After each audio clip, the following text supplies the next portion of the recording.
your host, Bill Reel. Welcome to another episode of Almost Awakened. I'm your co-host, Mekael. And I'm Bill. We're excited to have you here today. Bill, we really haven't had a topic this week, and that's my fault. But there were a couple of things that have been on my mind that I wanted to discuss with you, and I know that you've got a couple of things that you wanted to talk about. So why don't we go ahead and get started and have you go first? Well, so the thing that was on my mind, I was telling you before we started recording that I was talking to my wife this morning. I said, Amanda, do you mind if I share this thing that we've been kind of working on this week? And it's a pretty... Again, all shadow comes from a place of darkness. It's the mechanisms we use to protect ourselves. It's the way in which we shield ourselves from criticism. It's the way we protect ourselves from others adding shame or guilt. And so we don't need to feel additional shame because we've all got shadows. We don't need to feel additional shame as we get poked by these things. But the important thing is to start seeing them and to start wrestling with them. And I'll tell the story, which is my wife and I went out to dinner this past week. We went to Olive Garden and had a nice dinner. And when the dinner was done, they gave us I think it was 7 Andes mints. And it looked like there were basically 3 on one side and 4 on the other. And the 4 were closer to me, so I grabbed the 4 and she grabs the 3. And we go out to the vehicle and we're on our way to go bowling. And so we're both eating these Andes mints, but there happens to be one left in the vehicle, left in the van. And we get out, we go bowling, we have a great time. We've had just an incredible night. Good dinner, good fun while we're out at the bowling alley, knocking pins down. It was a really close game. I end up winning in the very last frame. And we were kind of like daring each other, like, if you win, then I have to do this. And if I win, then you have to do this. We just kind of having a little fun a time out as a couple. And we were laughing a lot. And we get done bowling. We put our shoes away, put the balls away, get back out to the van, and there's this one Andes mint there. And so I go to grab it, and she says, I think that's mine. And immediately my reaction is like, oh yeah, it probably is hers. I drove to the bowling alley, so I was thinking it was in the cup holder next to me, so I thought it was mine. But I'm immediately okay in my head going like, oh, no, that's probably hers. She's probably right. I'm just going to let her have the Andes mint. So I set it back down and I'm like, no, baby, you got me. That's yours. And at that point, she feels poked because she realizes that by speaking up, she persuaded me not to have the mint. And she was only teasing. She actually didn't know if it was mine or hers. And when she felt the poke, she's like, no, you go ahead and have it. I'm really sorry. I shouldn't have said anything. But at that point, I've already made the decision. I think I actually did eat all 4 of mine. This one is my wife's. It's not mine. And so I wasn't going to touch the thing. And I know it seems so silly, like it's just over a piece of candy. And her reaction at this point was to begin to start getting kind of mean and angry about the fact that I wouldn't eat this mint. And so by the time her shadow kind of fully explodes out, what's happening is that she's punishing me. And she's doing this by being hard on me, kind of raising her voice at me, essentially kind of distancing herself from me as we get home from the drive back from the bowling alley. And this has come up multiple times in our marriage, and I never had the tools to kind of point at it and go like, hey, I think I see what's going on. And so we start to have this conversation about like, why are you, first off, you feel like you did something negative to me by persuading me not to eat this mint that came from dinner. And so on top of you feeling like you did some kind of negative thing to me, now that I won't help you make it right by just eating the mint, you're now getting really kind of negative and kind of nasty, and you're kind of punishing me for that. And it seems kind of strange that you would take the person who you feel like you victimized, and then on top of that, because they won't help you make the sensation inside you, which is turmoil, make it okay, you now start to punish them. And so her and I, for the last 4 or 5, 6 days, have been sitting down with conversations about like, hey, I, as a human, have a right to behave in healthy ways. I get to make choices for myself. And as I make those choices, you don't get to come in and then, because of my choice and it wasn't what you wanted it to be, to start to punish me for those things. And I think all of us humans are doing that. I don't think all of us are maybe to the extreme of taking something away from someone or persuading them to not do something that they were going to do. And now you feel bad. And now on top of that, you feel bad. And so you're asking the other person to reconcile the you're feeling bad. And then on top of that, when they don't, you start to punish them even further. But I actually think a lot of humans do that. And I can think of times in my life where I've done that. I'm curious, Mekael, if that's like a behavior that you see around you or maybe even see inside yourself. Yeah, for sure. I've seen it in myself, and I don't know that, kind of two things come to my mind. I don't know if I have ever thought that I'm intentionally trying to punish, but certainly trying to make the discomfort go away and try and make it somebody else's fault to fix. So yeah, that's something that I have been working on the last couple of years, but probably it's come to my attention in the last 6 months. We talked about this a little bit when Kelsey was going to go on her camping trip, and I texted you because I was going to go to Salt Lake with you, and I had a work in service training that I had to go to. Do you remember that conversation where I texted you? Yeah, I expected you to feel sad thing. for me and try and fix it, but there wasn't anything you could do. And so I recognized that I was trying to make you and Kelsey feel bad for doing the things that you guys had already planned.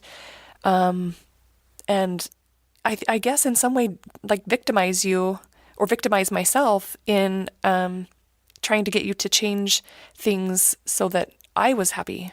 Yeah, and it even like when your girl is out on that camping trip, again, you had a little degree of like, I want her to feel bad and come home quickly. Right. Right? Yeah. And so we humans, we have this really deep bullshit where things aren't going the way we want them to go. And so we start manipulating people around us, and we start imposing that their choices, which are healthy choices, like for your girl to go on a backpack trip. Right. Or me not to eat a mint. In fact, the other day, my wife's shadow shows up again when I'm off. It's Friday. I'm off work. And she has to work, but she doesn't have to go in until a little bit later. So she has to be there until 10.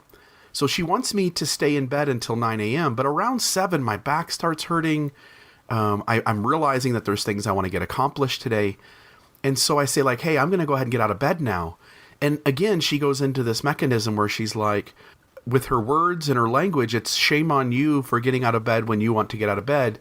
If you loved me, you would stay in bed as long as I want you to. And again, I think all of us on some degree are doing bits and pieces of that.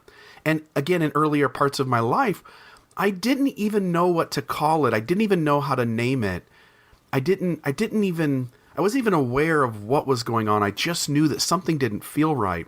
And now that we're on this side of life, and you're sitting in and thinking about and wrestling with and reading on shadow work, you're starting to see these human mechanisms that we all do that, again, protect us at the expense of hurting others irresponsibly, hurting others in ways that while they're acting healthy and making healthy choices, those choices look different than what we want them to make.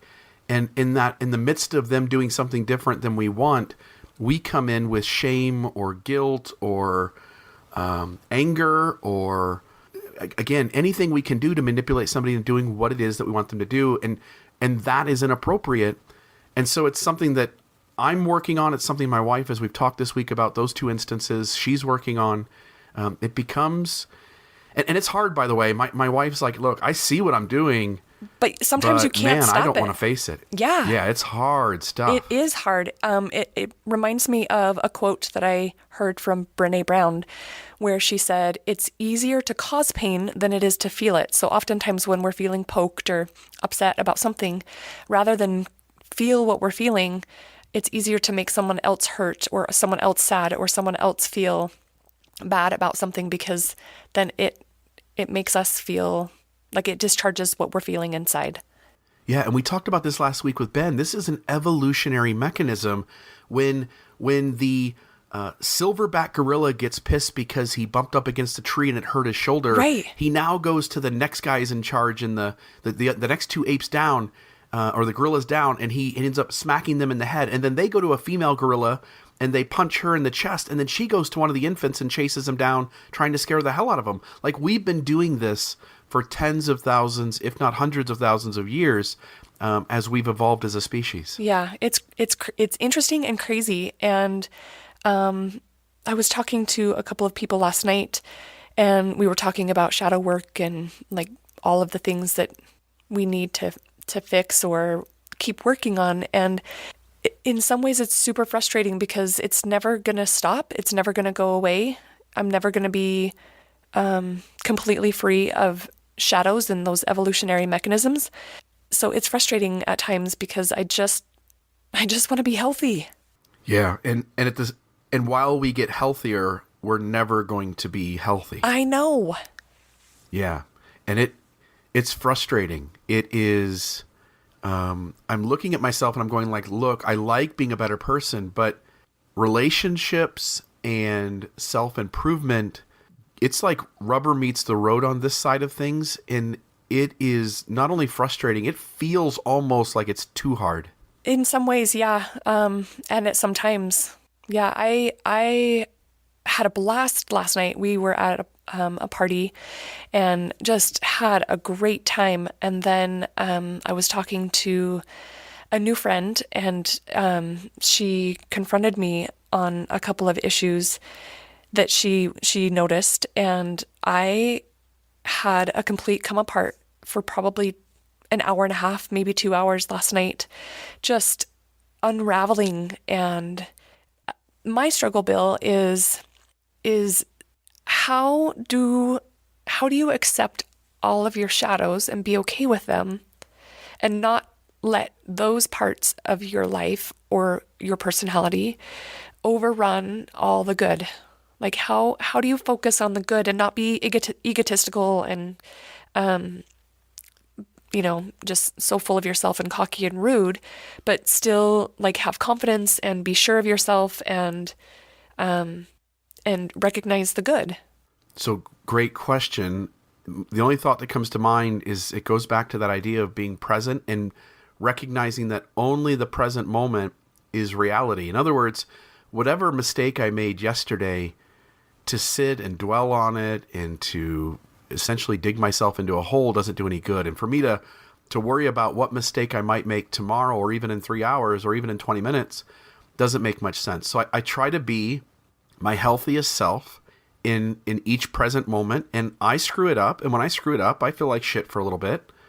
But the sooner I can just set it aside and say, okay, that's the past. Let's sit right here, right now, and be healthy again.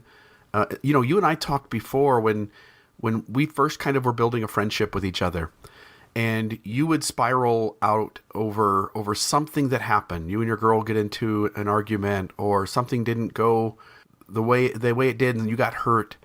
And before you know it, like, you're spending 2 hours hurt and frustrated and upset. Days. Over a 10-minute thing, right? Yeah, days. And over a 10-minute thing that really, in the scheme of things, probably wasn't that big of a deal. Right.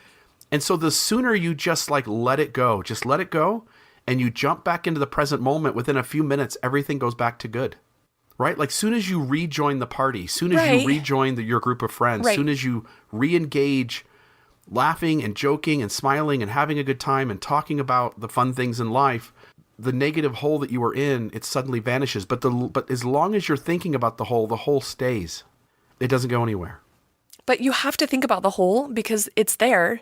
You can't pretend that it doesn't exist. But you're not the hole. You're not the whole. You're not your behavior 10 minutes ago. You're whatever you've decided right now to do differently about it. Or if you decide to be the same, then yeah. Then if it keeps showing up and it keeps showing up the same way and it keeps showing up in the same magnitude, then maybe there's something that we as humans have to do differently to make it move, to make it shift. But so long as we keep tackling those things honestly, like looking at them and going like, man, that's some shit I'm doing. That's some real serious bullshit.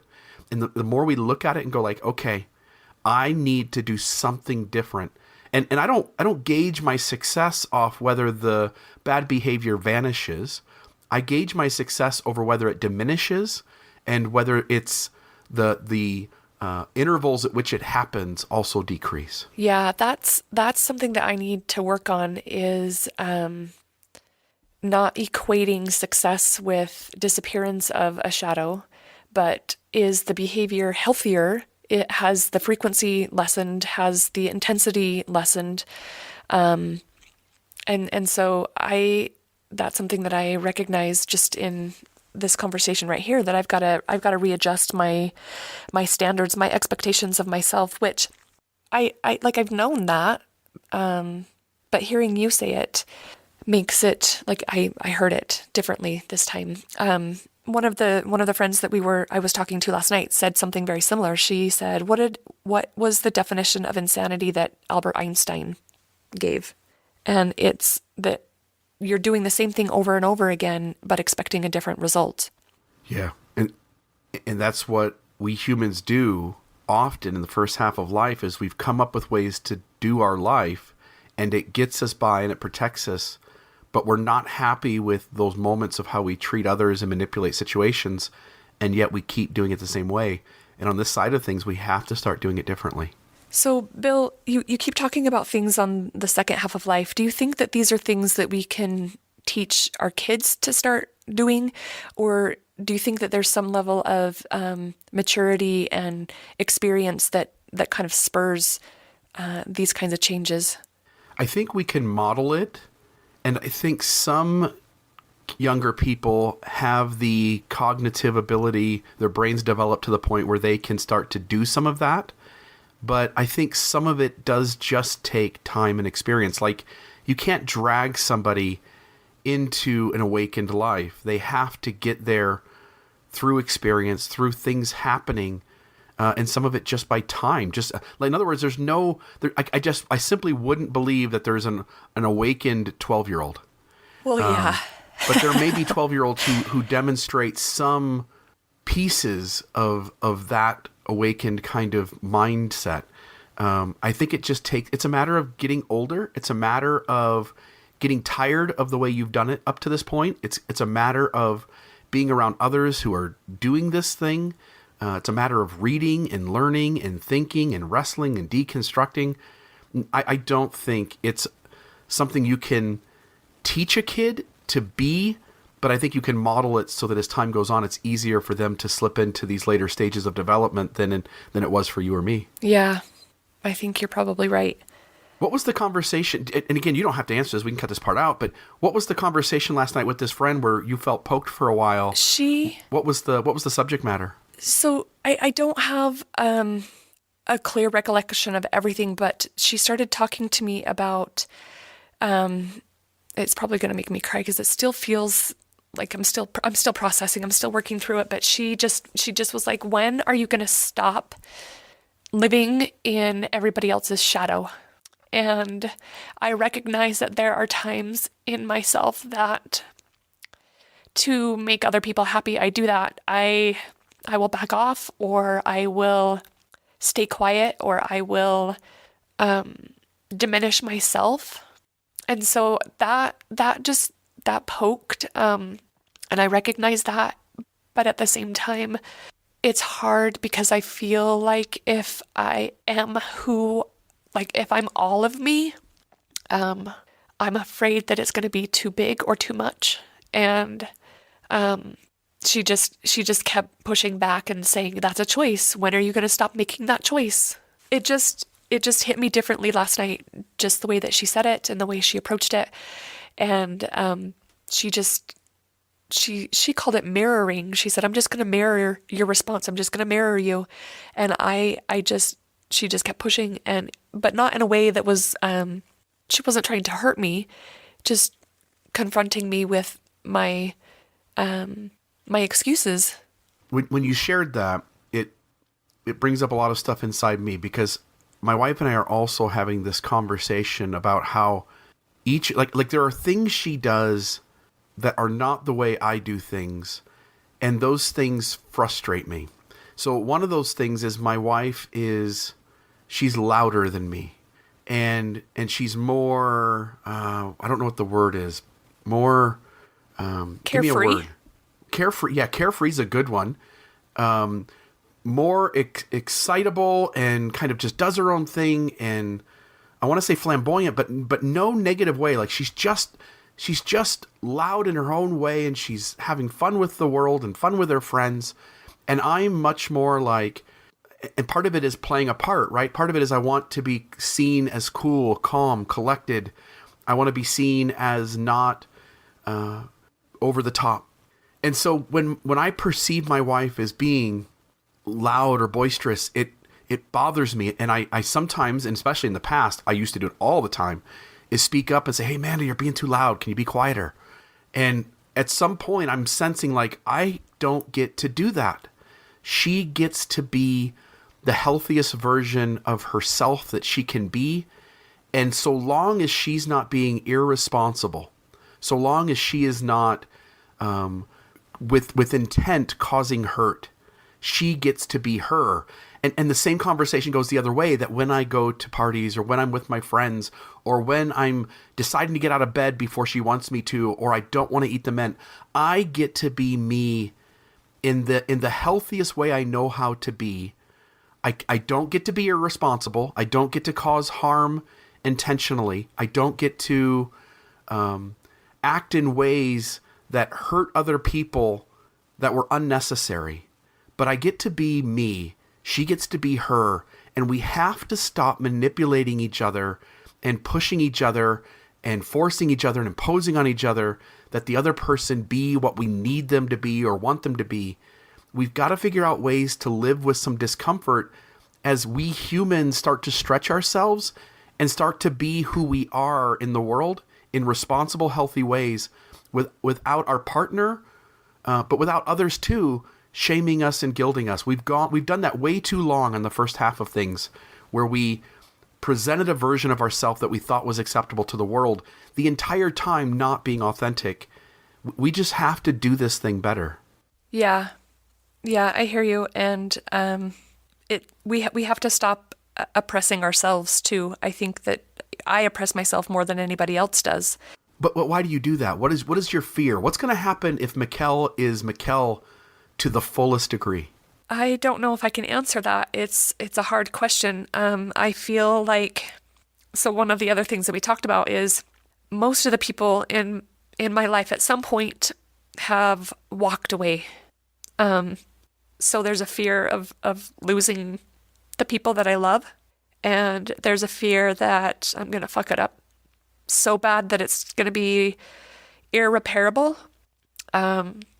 It's fear. There's a lot of fear.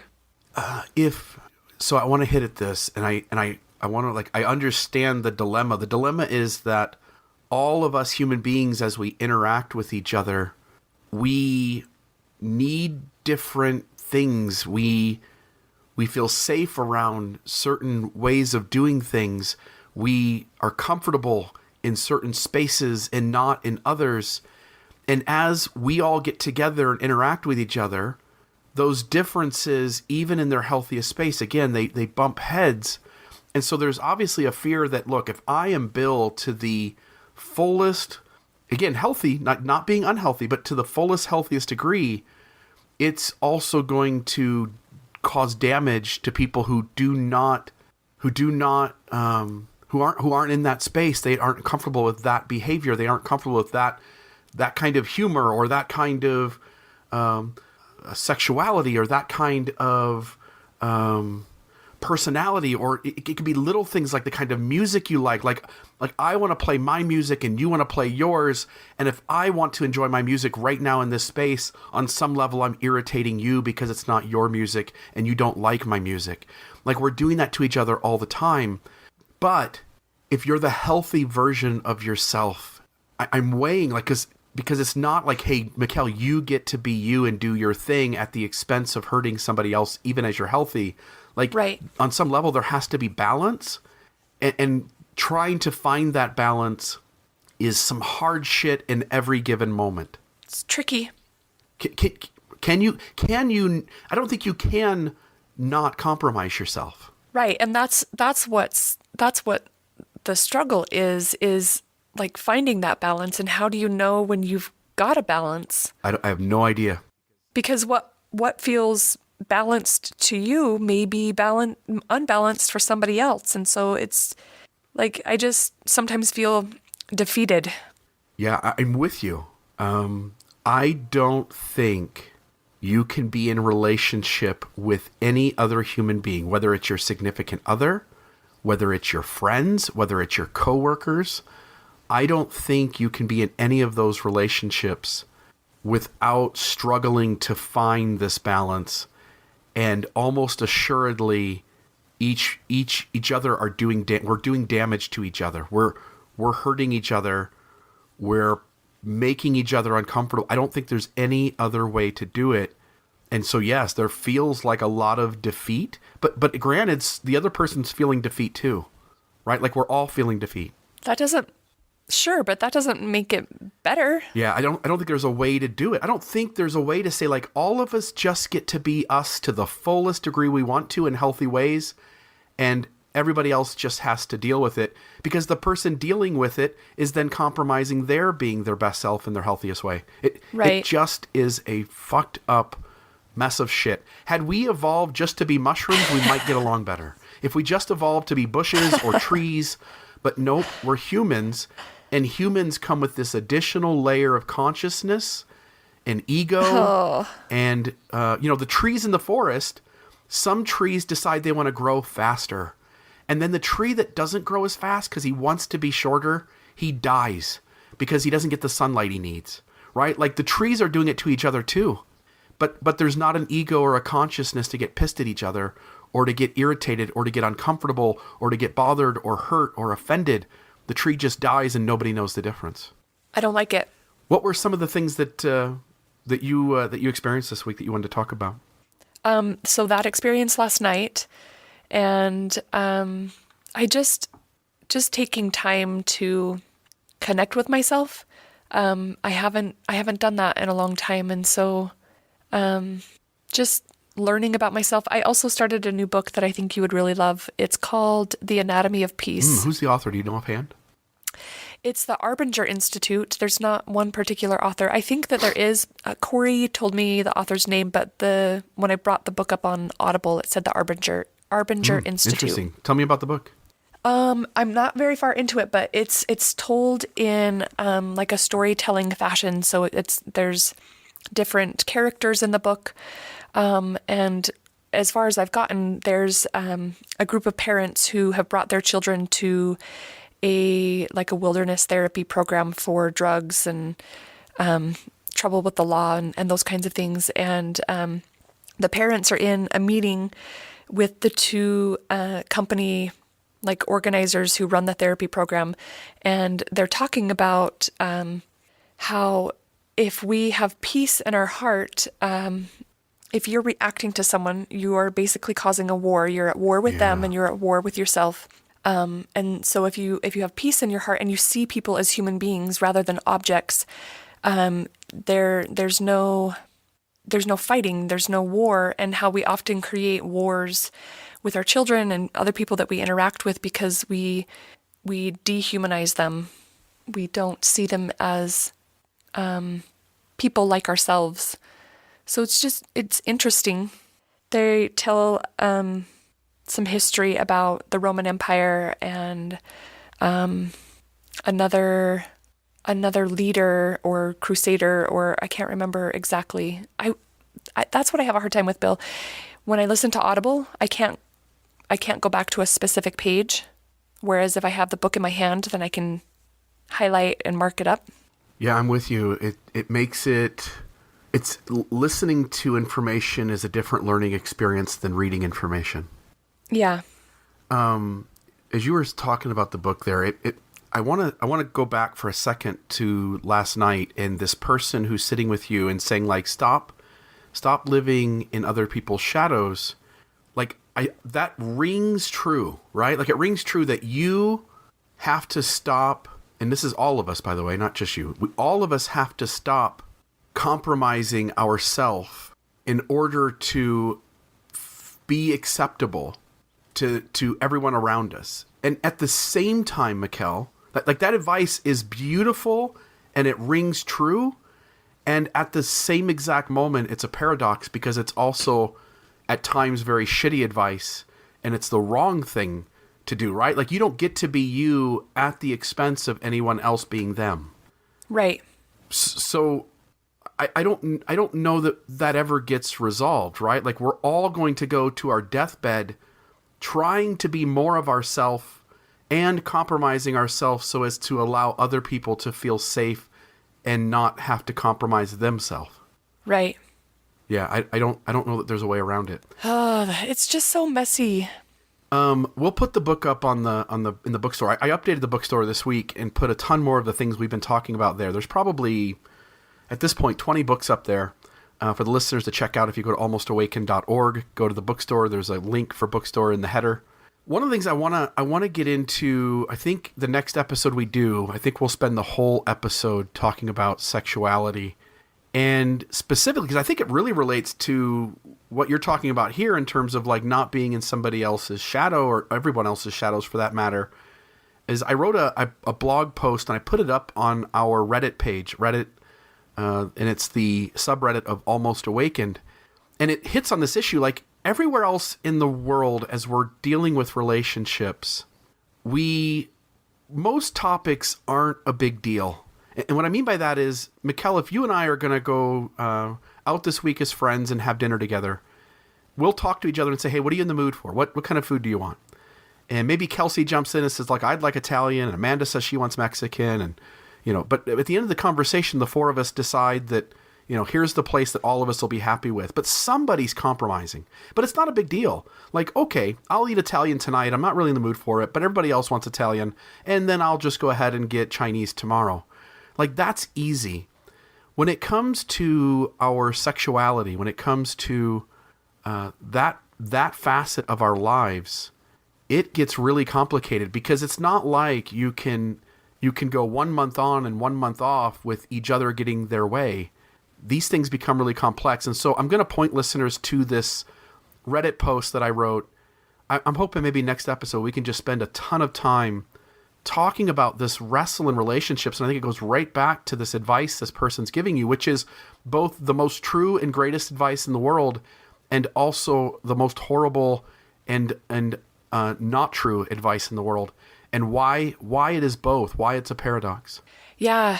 I think that, in regards to sexuality and sex and intimacy in that regard, there's so much shame and cultural conditioning that we experience that makes it such a difficult topic to discuss, especially with people that we love and that we're most closely connected to. I'm still also working on a book called The Ethical Slut, and it's about polyamory and polyamorous relationships. And I started the book just because it intrigued me, not that I'm interested in having an open relationship, but I'm interested in how other people make it work.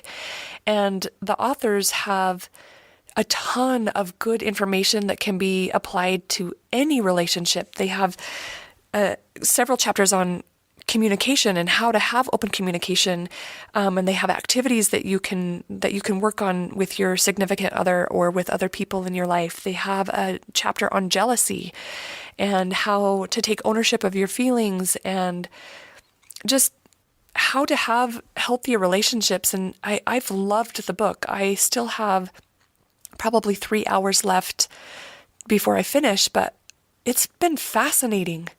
Yeah, I think that topic is, it's a hard one to have a conversation about. I'm hoping that we can talk about it in a way that does it justice, because even as you and I are talking about this thing that everybody on this side of life is contemplating or thinking about or wrestling with in their own relationships, it still becomes taboo. It still becomes deeply uncomfortable to have an open conversation about. But I'm with you. Like, this is the space people are exploring and thinking about. Like, how do I get to be these pieces of me in ways that honor who I am, but also in ways that don't deeply hurt or fracture the people that we love in our significant other and friends or and again, society has set up all these constructs for what this is supposed to look like. And I just think, man, the conversation needs to happen. People need to be thinking about these things, because I think they already are. There's just no safe space to talk about it out loud and to work these things out. Yeah, and it's I keep thinking, Bill, about the conversation that I had last night, and one of the themes from the Ethical Slut is that it's choice, and I think that that's part of why it's sometimes difficult for me, because I don't want to take responsibility for how I'm feeling. I don't want that to be my choice. It's easier to make how I'm feeling someone else's fault, rather than acknowledging that I'm choosing to feel this way. And I think that goes along with talking about sex too, because we can be poked, but why are we feeling poked? And that's a choice that we're making. And so maybe we have a conversation about what to do in those instances when we're choosing that and how to work through it. Yeah. The most complicated, messy, conversational topic I think that exists in the world. I think it's bigger than politics or religion or sports. It is how we get to express ourselves sexually within a relationship and relationships with the people that we love and care about, both in how you live your life and how your parents have certain expectations of you, and if that life looks different, how you have to shield yourself from those kinds of criticisms, whether it's the sexuality between you and your spouse, whether it's the judgment and shame in our culture for if you choose to do that in any way differently. And I don't want the listener to sit here and think like, oh, everybody wants to have sex with everybody. That's not the conversation. No, it's but way more complicated than that. Yeah, absolutely. But even as you're talking about that, what's coming up for me is that being a lesbian, there are things that people don't want to talk about, things that people don't want to see, because I'm a lesbian.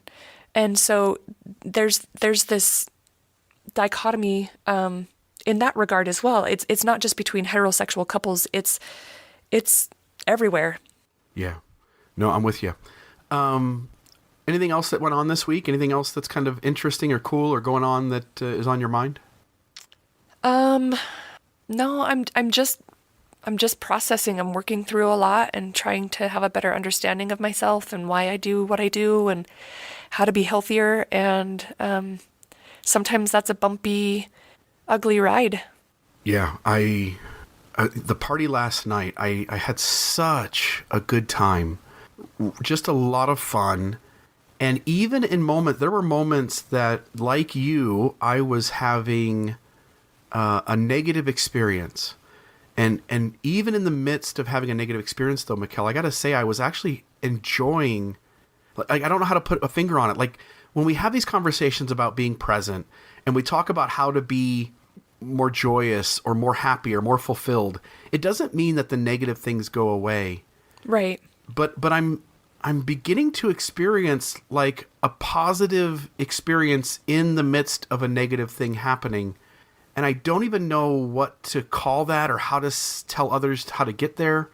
But it feels like the thing that Eckhart Tolle and some of these other wisdom teachers they speak of. You know, there's a lot of this Buddhist stuff where we just sit in the suffering and we don't have to suffer with the bad thing that's happening. And even calling it a bad thing is a label.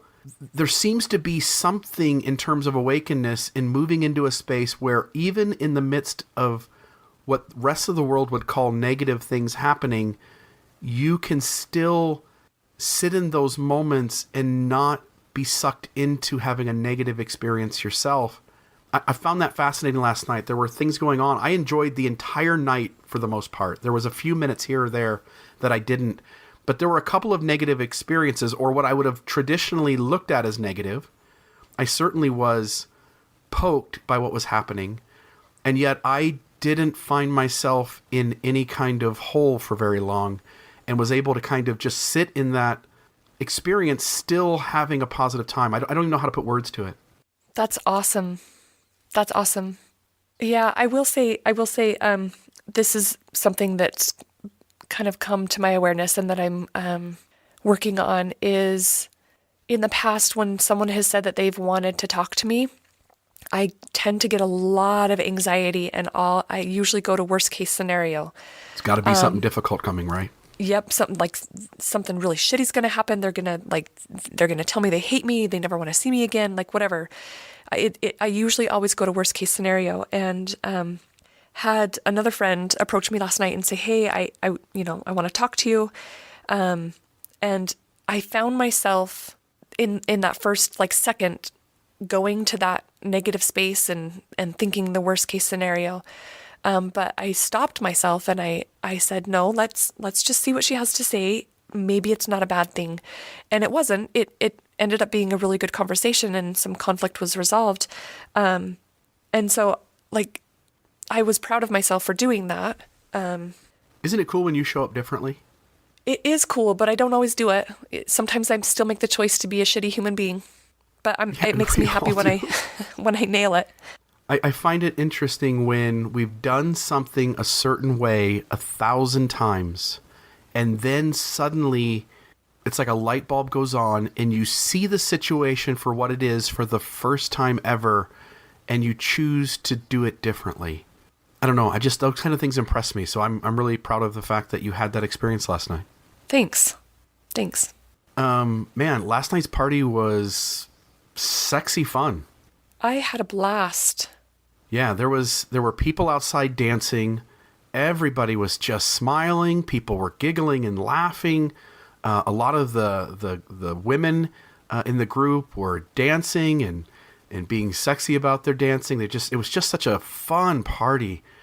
Everybody seemed like they had a great time. Yeah, they did. I don't think I've done that much exercise from dancing in a really long time. Yeah, so your legs are a little sore this morning. My whole body's a little sore. Yeah. I kept walking from, and again, it's the way that this thing works that we call a party. There's 50 people present, and you spend time in these little groups, and sometimes the groups are various sizes. Maybe it's a joke and the entire kitchen laughs. But you move from group of people to group of people, and there's this human behavior of feeling out other people and trying to find your place within that group, and it makes all these conversations really fun when you see them from that vantage point. And as I walked around talking to different people, there were times I was in a one-on-one conversation with somebody. There were times I was in groups of 3 or 4 or 6 or 7. People just want to be seen. They want to expose as much of themselves as they can, looking to you to see if you accept them the way they are. And in a crowd like last night, what I love about parties like last night is everybody allowed everybody else to just be them, and it was fully acceptable. And again, I understand that in the midst of a party like that, there's little moments where maybe your spouse, maybe your best friend, whoever, maybe they get poked by something, but that generally speaking, everybody allowed everybody else to be them. And when that happens, it just has this space of love and acceptance, and everybody, you can just see people are happy. It's why we get together and do this thing, is it gives us this affirmation that we're all deeply craving. Yeah. Yeah. The only negative thing about, as a carryover from last night, was waking up with naphthalene breath. Right. The chemical that smells like mothballs. we all have morning breath, right? It's an atrocious thing. And when you party really hard late into the night, I've got to imagine it's worse. I didn't have my wife breathe in my face, and I didn't breathe in hers, or at least I don't think I did. But yeah, it's got to be really bad this morning. Yeah. So, anything else from you? That's it. Closing song for today, Mekael. You told me last night what it was going to be. It's Pink, I Am Here. Pink, I Am Here. This has been the Almost Awakened podcast. Check us out at almostawakened.org. Also, don't forget our sponsor, Red Roca Coffee. Put in the code AWAKE and get free shipping for orders of $40 or more. Plus, you get a discount by using that code AWAKE, AWAKE. Check out the podcast on Reddit and Facebook. Join in the conversations. This is a lot of fun, Mekael. I just enjoy having these conversations. It's about human development and improvement and how we start seeing this shit we never saw before. And I can't imagine a better way to do it than to sit down with my friend every week and talk about the stuff going on in my life, both good and bad, and what listeners can learn from that. So thank you for being you and for being part of this. It's a lot of fun. You were panicking a little bit last night when you asked me, and I still didn't have a topic, but I think this was a really good conversation. I had fun. Yeah, and I hope people tune in next week because we're going to be talking about sex, Mekael. Sounds good. It's like my favorite thing. It's one of my favorite things.